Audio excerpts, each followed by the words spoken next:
I swear, if smugness had a face, it was Chase Donovan's. My wife's colleague. He sat there in that fitted black shirt, smirking like he was about to sell protein powder on Instagram. Ashley, my wife, had invited me to this dinner for a serious talk. I thought maybe she wanted to fix things. Nope. It was an ambush with candles and wine. Logan, she said sweetly, motioning to the chair across from them. This is Chase. You've heard me mention him from work. He leaned in before I even touched the menu, voice low, eyes locked on mine like we were in a Western standoff. I'll make this simple. You've got two options. Leave quietly, or face me like a man. Ashley smiled, like this was some romantic comedy instead of a coup d'etat. I kept calm. My ears were ringing, sure, but I smiled right back. You want your teeth whole or in pieces? That wiped the smirk for a second. Just a second. See, here's the thing. My wife thought she was orchestrating my humiliation. Dinner date with her new toy, served with a side of divorce papers. What she didn't realize was that I'd been one step ahead for months. The late nights at work. The sudden obsession with fitness classes she never broke a sweat in. The phone flipped upside down on the table. I'd noticed it all, but I didn't scream. Didn't make a scene. That's her style. Messy, emotional, reckless. Me? I'm precision. Always have been. Always will be. That night didn't break me. It woke me up. Because I knew one thing. This wasn't over. When I got home that night, the house felt wrong. Not rearranged, not redecorated, just wrong. Like the air itself had been shifted.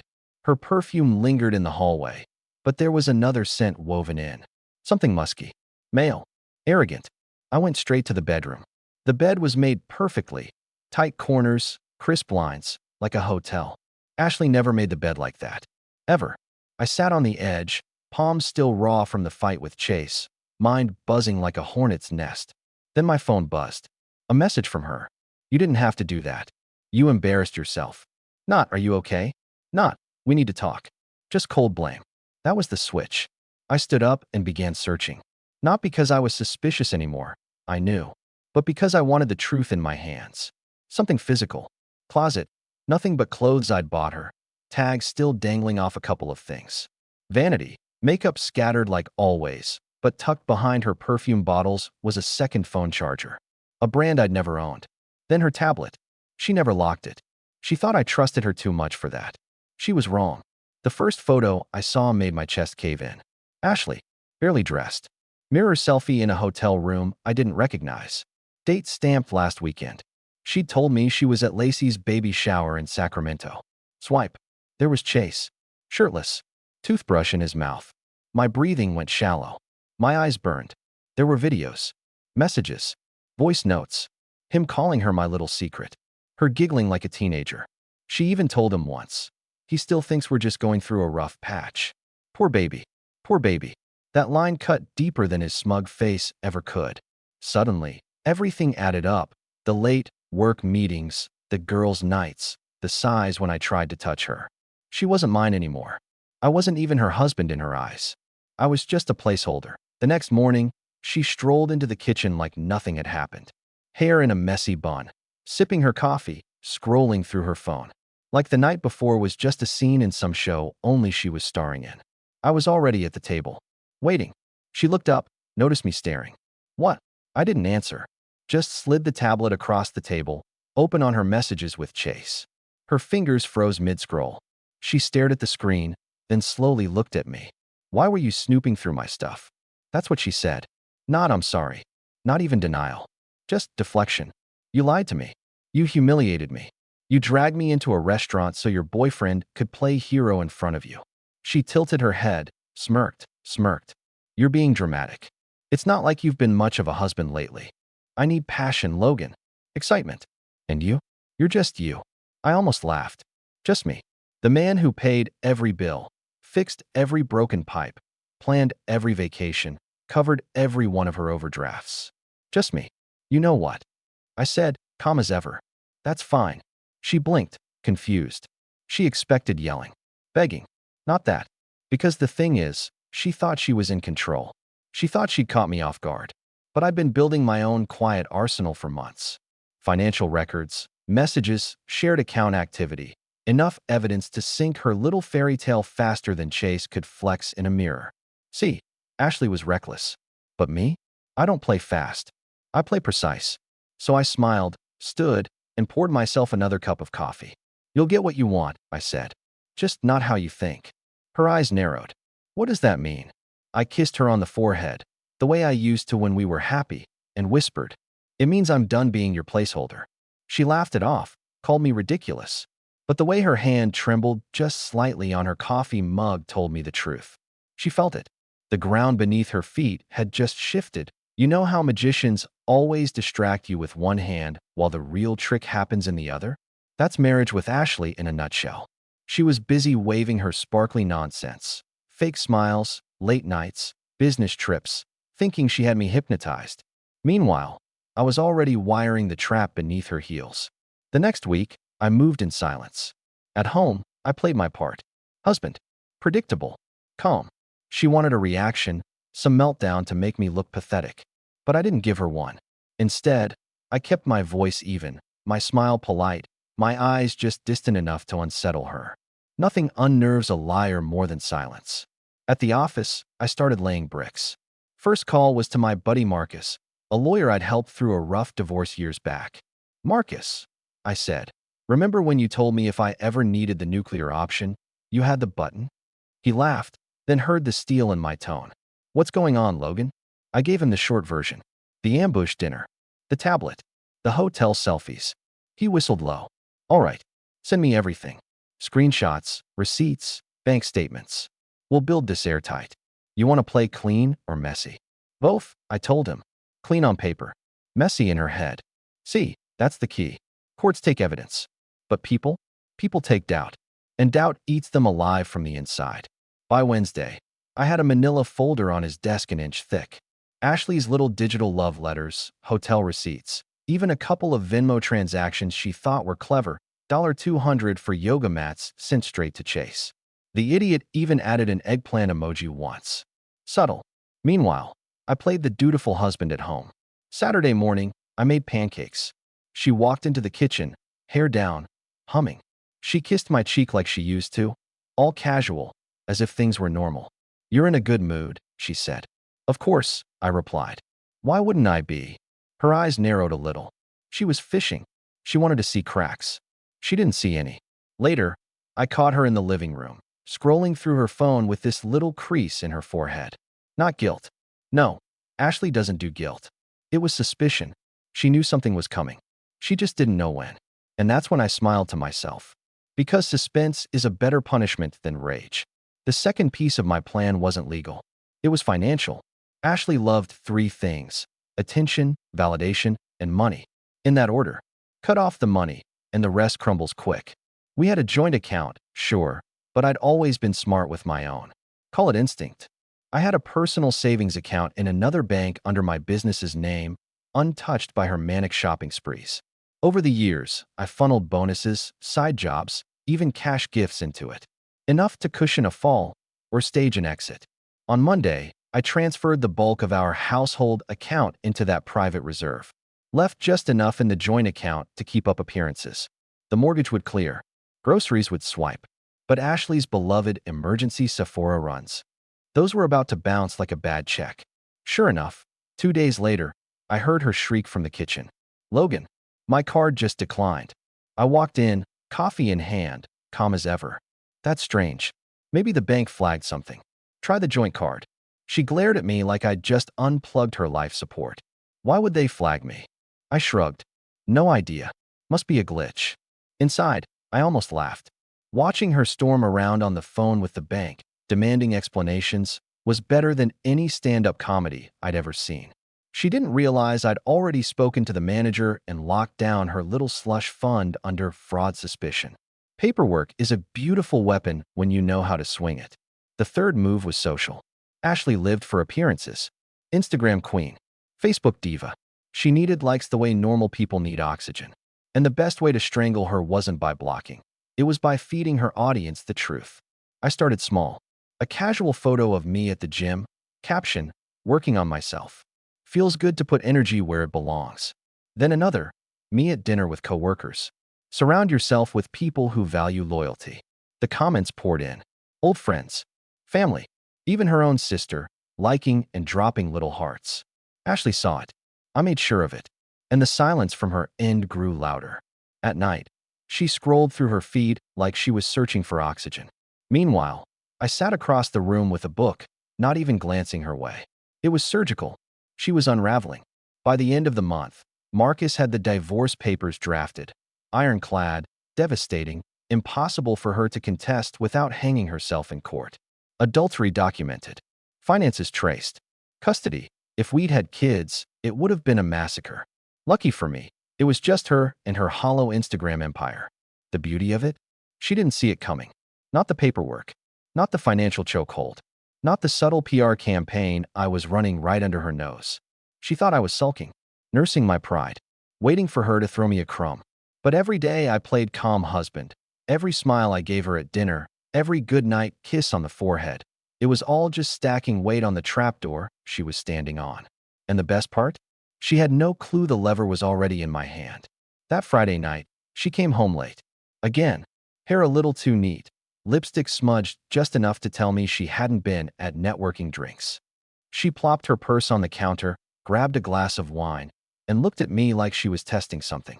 "You've been quiet lately," she said. "Have I?" I asked, sipping my coffee. She tilted her head. "You're not upset anymore?" I smiled. "No, not at all." And for the first time, I saw it, the flicker of fear in her eyes. Because nothing terrifies a manipulator more than the moment their victim stops reacting. I let the silence hang for a long beat, then added, almost casually, "You'll get exactly what you want, Ashley. Exactly what you deserve." She laughed it off, called me dramatic. But her hand shook again on the wine glass, just like it had with the coffee mug. And that's when I knew. She felt it. The noose tightening. Not yet enough to strangle. Just enough to remind her it was there. That was the setup. The opening act. She thought she was free. She thought she was in control. But the stage was built, the lights were on, and the curtains were about to rise. And trust me, Ashley had no idea what part she was about to play in the finale. You ever watch a dam start to leak? At first, it's just a trickle. A hairline crack, water seeping through. Doesn't look like much. But you know if you've got any sense, that whole wall's about to burst. That was Ashley. It started on a Thursday night. She had one of her girls' nights. I knew better. Chase was her plus one, no doubt. I stayed home, poured myself a whiskey, and waited. An hour later, I got a text from Marcus. "Check your email." I opened my laptop, and there it was. A neat little package. Ashley and Chase, holding hands at the bar of a hotel downtown. Photo snapped by a private investigator Marcus had on retainer. Clear as daylight. Her head tilted on his shoulder, his hand on her thigh. Not a care in the world. You might think I'd feel gutted. That my chest would split open. That I'd scream, throw something. Nope. I smiled. Because that photo wasn't pain anymore. It was leverage. And leverage is priceless. The next morning, I set the stage. "Morning," I said, cheerful, flipping pancakes. "Sleep well." She blinked, caught off guard by my good mood. Yeah." I slid a plate toward her, kissed her forehead. She sat down, glancing at me like I was a puzzle she couldn't solve. She expected distance, cold shoulders, maybe another confrontation. Instead, she got husband of the year. Let me tell you something. Kindness, when it's laced with knowledge, is the sharpest blade. She posted a picture of the pancakes on Instagram with the caption, "He knows the way to my heart," smiling face with hearts. I almost choked on my coffee. The comments came rolling in. "Cutest couple ever." "Goals." "Ashley, you're glowing." "I like the post."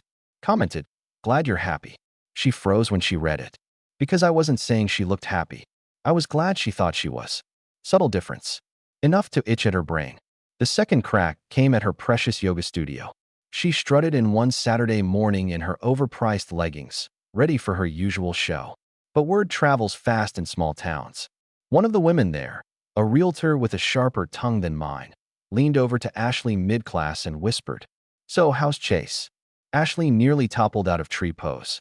She came home furious, slammed her mat down, stormed into the kitchen where I was making coffee.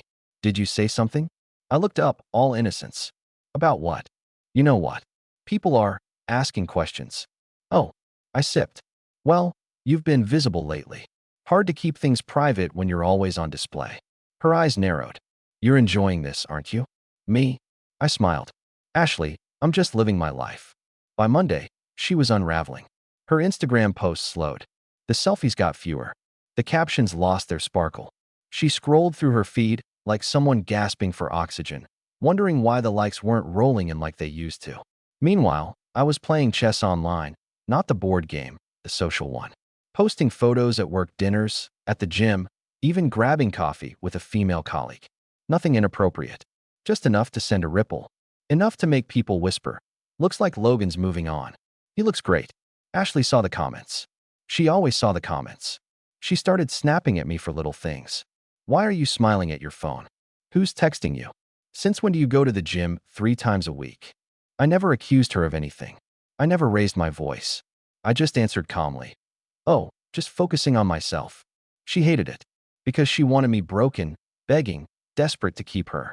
Instead, I was glowing, free, unbothered. Then came the dinner party. Ashley had insisted on hosting, to prove nothing was wrong. She invited her sister, a couple of friends, even our neighbor Paul, the one who couldn't keep a secret if you stapled his lips shut. She wore a new dress, plastered on her best fake smile, and floated around the table like a hostess on a TV show. Halfway through the night, Paul dropped his little bomb. "So, Ashley," he said, a little too loudly after his third glass of wine. "How's Chase these days? You two still working late together?" The table went quiet. Her sister's fork froze midair. My colleague across the table raised an eyebrow. Ashley's smile cracked like cheap plaster. "Excuse me." Paul chuckled nervously. "Oh, just saw you two downtown the other night. Thought maybe work stuff." Her eyes flicked to me. I kept chewing, calm as a saint, as if I hadn't heard a thing. The rest of the meal was awkward silence with fake laughs pasted on top. By dessert, Ashley looked like she'd swallowed a lemon. When the guests left, she rounded on me the second the door closed. "You set that up, didn't you?" "Set what up?" I asked, collecting plates. "Paul. You told him to." "Paul." I laughed. "Ashley, Paul couldn't keep a goldfish alive, let alone a conspiracy. If he said something, maybe it's because people are noticing things." She clenched her fists. "You think you're so clever, don't you?" "No," I said softly. "I think I'm patient." That night, she couldn't sleep. I heard her pacing the hallway, whispering on her phone, probably trying to do damage control with Chase. I lay in bed, calm, listening to her heels click against the hardwood. Every sound was music. Every step was proof she was losing control. And the beauty of it? I hadn't lifted a finger. Not directly. Just a nudge here, a silence there, and her whole little empire started to topple under its own weight. The cracks were spreading. And soon enough, the dam was going to burst. By the time the weekend rolled around, Ashley was a shadow of herself. Makeup thicker, laughs forced, eyes darting like she was waiting for the sky to fall. She accused me of hacking her Instagram when her follower count dipped. I just shrugged. Maybe people don't like the content anymore. She snapped, threw her phone on the couch, stormed off. I stayed seated, calm as a stone. Because here's the truth. When someone builds their entire identity on lies, the worst punishment isn't exposure. It's letting them watch the lie collapse, slow, painful, public, while you sit there, untouched. And Ashley? She was finally watching hers collapse in real time. The best part? She had no idea that this was just Act 1. Because the real play, my cruel, perfect revenge, hadn't even started yet. The thing about revenge is, it isn't loud. Not at first. It's quiet. It's surgical. You don't swing the hammer until you've loosened every nail. And by the time the blow lands, the whole structure collapses in one swing. Ashley was still convinced she could fix this with charm. She doubled down on her social media, posting happy couple photos like nothing was wrong. Old selfies of us at the beach. A recycled picture from Christmas. Cute captions about forever love. But here's the trick. People aren't as dumb as she thought. They notice when the pictures are old, when the smiles don't match, when the captions try too hard. They notice the silence from the other half of the couple, me. And silence makes noise. It started with whispers. Friends texting me privately. "You okay, Logan?" Saw Ashley's post, but something feels off. "What's going on?" I kept my replies short. "I'm fine. Just focusing on myself." Simple. Polite. No details. And the less I said, the more people filled in the blanks on their own. That's how reputations crumble, not with accusations, but with doubt. Then came the work event. Our company's annual gala. Ashley loved that night. The free champagne, the rented ballroom, the excuse to wear something shiny and soak up attention. She insisted we attend together. People will talk if you don't show, she said, adjusting her earrings in the mirror. I shrugged. People already talk, Ashley. Her jaw tightened. She didn't respond. At the gala, she latched onto my arm like she was trying to glue us back together in front of everyone. She laughed too loud at jokes, leaned in too close, made sure every photo had her head tilted against my shoulder. But the room had already shifted. You could feel it in the way colleagues glanced at us, in the awkward smiles that didn't quite reach their eyes. And when my coworker Angela hugged me and whispered, "Good to see you holding up," Ashley's grip on my arm went stiff. Later, during the speeches, she excused herself to the bathroom. 10 minutes passed. 15. I knew where she was. Sure enough, one of Marcus's contacts slipped me a photo before she even came back. Ashley outside on the hotel patio, huddled close with Chase, whispering like teenagers caught sneaking cigarettes.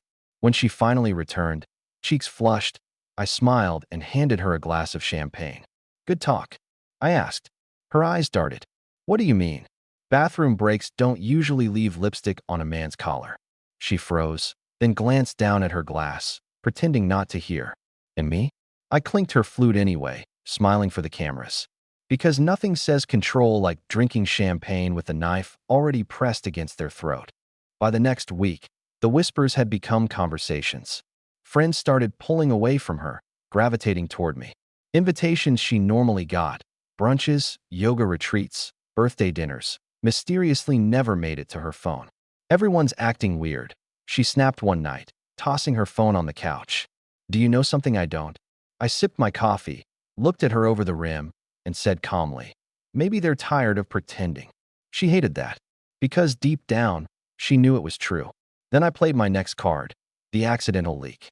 See, Ashley lived for appearances. So what better way to shatter her little fantasy than to let the truth slip through the cracks by mistake?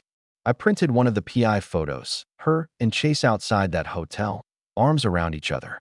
I left it on the kitchen counter, tucked beneath the water bill, just enough for curious eyes to notice.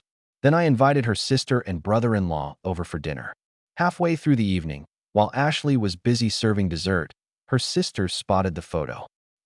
Ashley," she asked slowly, holding it up. "What is this?" Ashley nearly dropped the pie. "That's nothing," she stammered. "Just..." Logan's being dramatic again. Her sister raised an eyebrow. "Looks like you and Chase at the Regent." I didn't say a word, just kept sipping my coffee, like I hadn't noticed the whole room had gone ice cold. Ashley scrambled, trying to laugh it off. "Seriously, it's not what it looks like." Her sister didn't smile back. And right there, the first domino fell. Family sees what friends only whisper. And once family doubts you, the whispers become gospel. From there, it spread. Like fire. Her sister called her mother. Her mother called her cousin. Suddenly, every family dinner invitation vanished. Every casual check-in turned cold. Ashley's empire wasn't just cracking anymore. It was crumbling. One night, she broke. "You're doing this to me," she hissed, pacing the living room. "You're poisoning people against me." I leaned back on the couch, calm as ever. "Ashley, people make their own judgments. I don't have to say a word." "You think you're so smart, don't you?" she spat. "You think you've won?" I smiled. "I don't think, Ashley. I know. Here's the thing. I hadn't even dropped the hammer yet. All of this, the whispers, the distance, the awkward dinners, that was just the warm-up act. The real show was still waiting in the wings. Because while Ashley was busy gasping for attention online, I was preparing the kind of curtain call you don't come back from. It was a Tuesday when I set the trap. I called Marcus. "It's time," I said. "You're sure?" he asked. "Positive." She's dangling on the edge. All that's left is the push. That week, Marcus filed the papers. Clean. Aggressive. With every ounce of evidence attached. Photos, messages, receipts, financial records. It was airtight. But here's where I added my personal twist. I scheduled the papers to be served at her yoga class. Right there, in front of her closest friends, the women she'd bragged to for years about her perfect marriage. So while she was stretching into downward dog, imagining the applause of invisible fans, a process server strolled in, called her name, and handed her the envelope. The room went silent. She froze, envelope trembling in her hand, eyes darting to the women around her. Some of them gasped. Others just stared. Ashley laughed, a high, brittle sound. This is a mistake, she said. But everyone knew it wasn't. And me? I was at home, pouring myself another coffee, perfectly calm. Because the curtain had just dropped on her performance. That night, she stormed through the door, eyes wild, envelope clutched in her hand. You humiliated me, she screamed. You ruined my life. I looked up from my book, smiled, and said, No, Ashley. You did that all by yourself. I just gave everyone a front row seat. Her face crumpled. For the first time, she didn't have a comeback. She just stood there, shaking, while I turned another page. And that's how the public unraveling began. Not with a fight, not with me shouting, but with a simple, clean move that left her exposed in the one place she thought she still held power. She'd spent years building a house of mirrors. I just turned on the lights. After the yoga class ambush, Ashley stopped posting online. That was the first sign.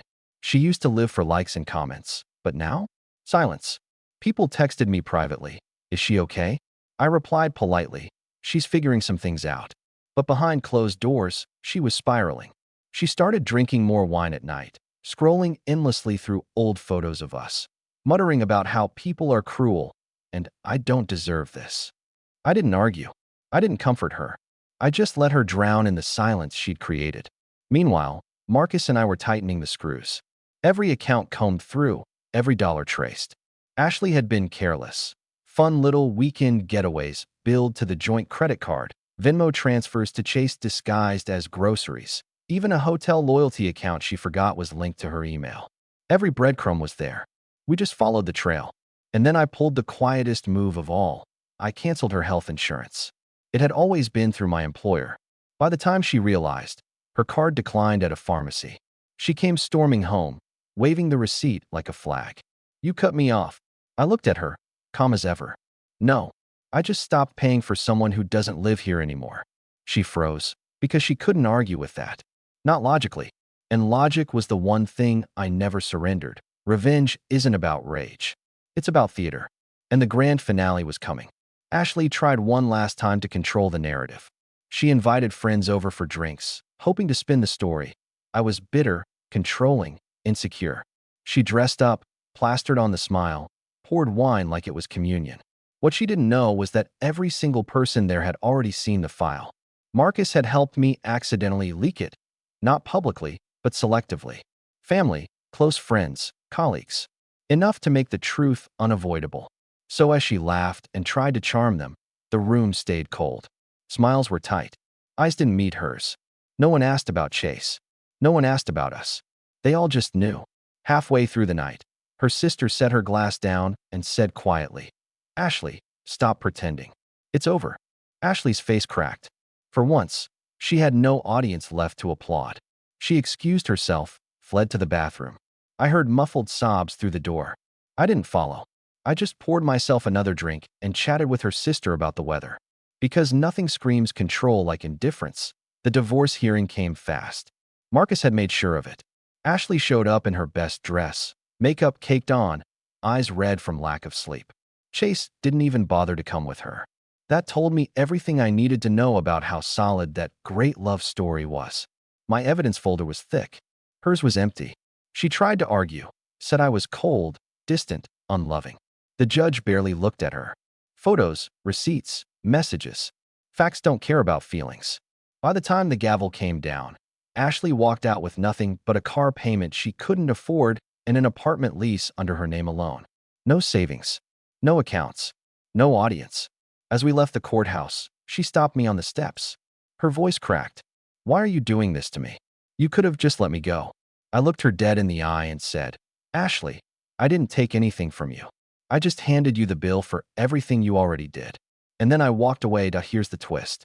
The part no one saw coming. Not Ashley, not Chase, not even Marcus at first.